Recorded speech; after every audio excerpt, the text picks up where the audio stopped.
Rasulullah. Nasihat yang kedua dalam kitab Ayyuhal Walad. Jangan engkau banyak bertanya, tetapi hendaklah engkau banyak beramal. Surat 44. Wahai anakku, kata Al-Imam Ghazali, wahai anakku yang tercinta, apa yang masih baki daripada pertanyaanmu adalah telah tertulis jawapannya di dalam kitab-kitab karanganku. Maka carilah di sana dan menulis setengah daripadanya adalah haram. Menulis setengah daripadanya adalah haram, yakni kerana ia adalah ilmu zuki, ya, dinamakan ilmu zuki. Dan beramallah dengan ilmu yang telah engkau ketahui, supaya terbuka bagimu hijab ilmu yang belum engkau ketahui. Kita kena belajarlah cari ilmu. Kalau kita ilmu yang kita ni kita kena cari, tambah sikit, tambah ilmu. Itu sebabnya, ya. Nanti satu masa kamu dah habis belajar, kamu dah ada, ya, kelulusan, kamu boleh mohon kerja, ya. Jangka masa lah. Dapat kamu kerja jawatan, tak tahu apa jawatan. Manalah tahu kamu satu masa jawatan di Kementerian Awal Agama, ya tak? Jabatan mufti ke. Jadi kamu ni gunakan masa bagaimana, ya. Ini nasihat. Jadi jangan kita banyak bertanya, kita kena banyak beramal. Kecuali kita tak tahu, kita kena rujuk dalam kitab-kitab yang terkini. Ni. Banyak rujukan dari kitab ni. Kalau kita tak faham, kita jumpa orang yang boleh kita rujuk kepada dia, ya tak? Macam Ya Ayyuhal Walad. Apa tujuan Imam Ghazali menuliskan risalah Ya Ayyuhal Walad? Ya, apa tujuan? Lepas tu nasihat Al-Imam Ghazali itu disebarkan. Padahal Imam Ghazali itu membuat surat untuk anak muridnya yang bertanyakan masalah, ya tak? Perkara-perkara untuk menasihatkan, melakukan kebaikan. Tapi ada di antaranya menukilkan, dibuatkan buku untuk disebarkan. Ini adalah tujuan yang baik.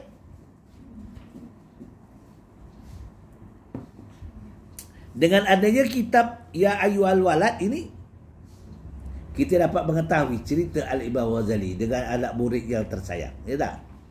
Mula-mula anak murid hantar surat kepada dia, minta nasihat. Sebab anak murid ni kira orang baru, ya tak? Baru dalam untuk mengalami masyarakat, kehidupan hari-hari. Al-Imam Ghazali ni guru orang lama, macam kamu dengan ustaz, ya. Kamu utus surat untuk minta pandangan. Ustaz, saya ni baru balik kampung, Ustaz. Duduk di kampung. Orang kampung lantik saya jadi ketua kampung. Contohlah. Apa pandangan Ustaz?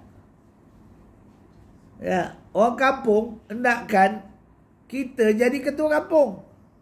Padahal kan orang kampung tu ramai lagi orang yang usia daripada kita, betul tak? Tapi kenapa orang kampung minta supaya kita jadi ketua kampung? Itu tandanya orang kampung suka kita, betul tak? Maksudnya bila lantik kita jadi ketua kampung, mudah untuk mereka bertemu dengan kita. Mudah dia untuk berurusan dengan pihak-pihak lain melalui ketua kampung. Ni kena tahu apa tujuan mereka. Ya, tujuan mereka mestilah ada maslahat, kebaikan yang kita tak tahu, ya tak? Ini sebab penting. Dalam kehidupan kita mesti ada pengertian supaya faham. Ya.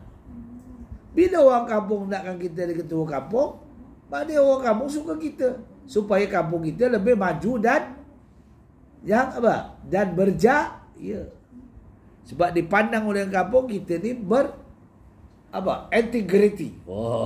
Kita yang mempunyai pemikiran yang matang walaupun muda. Walaupun muda, tapi pemikirannya matang ada. Ni tak? Sebab mesra alam. Tahu mesra alam? Semua orang dikenal. Siapa yang kenal? Kaki minum kedai dikenal, kaki masjid dikenal, semua bergaul. Mesra tak? Kita balik kampung, oh aku ni orang pengajian daripada Madrasah Al-Hafiz, Madrasah Al-Hafiz dan Islam. Aku tak layak berkawan dia kaki rempit. Jangan lagi itu. Rempit kau punya pasal. Kawan tetap kawan. Tak? Kita ni kadang-kadang kita memilih. Dia tak layak lah. Apalah. Tak boleh. Islam tak melantik mendidik kita begitu. Islam ni sama. Dia nak kaya ke, dia nak siapa ke, yang penting kita ni ikhwatul hasanah, keluarga Islam yang baik. Itu yang dikehendaki Islam. Ini dah nasihat. Ya? Faham? Apa yang masih dah baki daripada pertanyaanmu adalah telah tertulis jawapannya di dalam kitab-kitab karanganku. Maka carilah di sana. Imam Ghazali suruh cari. Upaya kitab Ayu Al-Wahlat. Banyak kitab-kitab yang karang oleh Imam Ghazali. Siapa? Bidayatul Hidayah, Hidayatul Salikin, Minhajul Abidin, banyak kitab Imam Ghazali. Tak? Itu sebab dia kata, tengok kitab-kitab yang aku nukilkan sebagai pegangan. Faham tak? Tu. Jadi kita kena faham lah, kena cari. Ni. Setengah daripadanya adalah haram kerana ia adalah ilmu zuki. Apa dia ilmu zuki? Dan beramalah dengan ilmu yang telah engkau ketahui, supaya terbuka bagimu hijab ilmu yang belum engkau ketahui. Kalau kita tak tahu, kita belajar. Ya tak? Ini kadang-kadang kita tak sama, ya. Wahai anakku, kata Imam Ghazali, yang tercinta, selepas hari ini janganlah engkau banyak bertanya kepadaku daripada segala kemuskilanmu, kecuali hanya dengan lidah mati, dengan lidah hatimu. Dan ini adalah berdasarkan firman Allah, walau annahum sabaru hatta takhruja ilaihim lakana khairan lahum. Dalam surah Al-Hujurat ayat 5. Seandainya mereka bersabar menunggu sehingga engkau Muhammad keluar menghadapi mereka, maka itu adalah sesungguhnya lebih baik bagi mereka.